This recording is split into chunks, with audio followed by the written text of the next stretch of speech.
Ready? Start.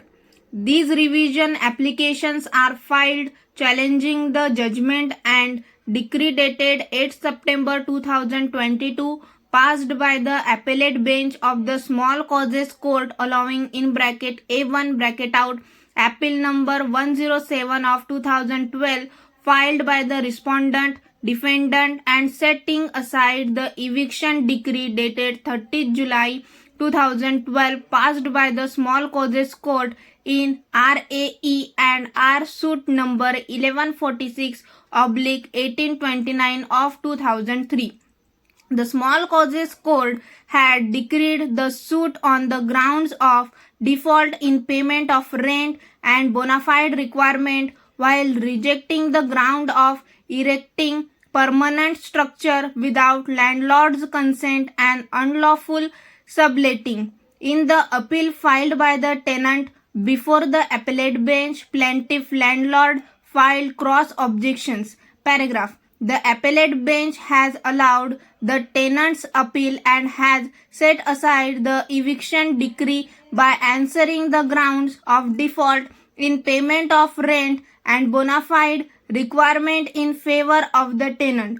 The cross objections filed by the plaintiff landlord about rejection of grounds of putting up permanent structure and unlawful subletting are rejected. Agreed by the judgment and decree dated 8 September 2022 passed by the appellate bench allowing in bracket A1 bracket out appeal number 107 of 2012 civil revision application number 163 of 2023 is filed.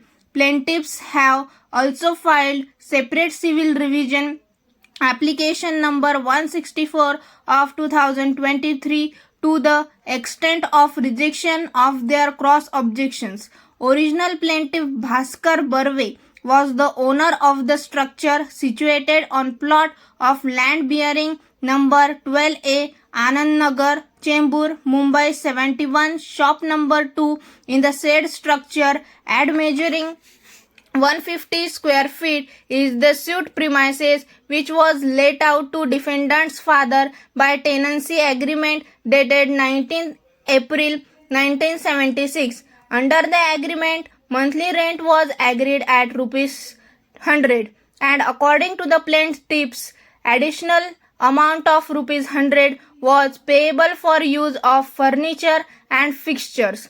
The tenant carried on business of kirana stores from the suit premises and after the death of the original tenant, his son, defendant started business of making chokes used in tube light fittings. Plaintiff served notice dated 13 May 1997 to 1 Janubai alleging non-payment of rent since March 1996 and referring to clause 11 of the tenancy agreement. Plaintiff terminated the tenancy and called upon the addressee to hand over possession of the suit premises. Landlord, however, did not initiate any steps in pursuance of that notice. Paragraph. Since plaintiff was not recognizing defendant as tenant, he filed RAD suit number 120/1999 against plaintiff seeking declaration of tenancy. In that suit, a notice was taken out for deposit of rent in the court. After hearing both the sides, the notice was made absolute by order dated 3 July 2000, under which defendant deposited the rent in respect of the suit premises at the rate of rupees 100 per month and continued to depositing the same. After considering the overall conceptus of the case, I am of the view that the findings recorded by the appellate bench do not suffer from any jurisdictional error or material irregularity so as to warrant exercise of revisionary jurisdiction by this court under section 115 of the Code of Civil Procedure. Revision applications being devoid of merits are accordingly dismissed. Stop.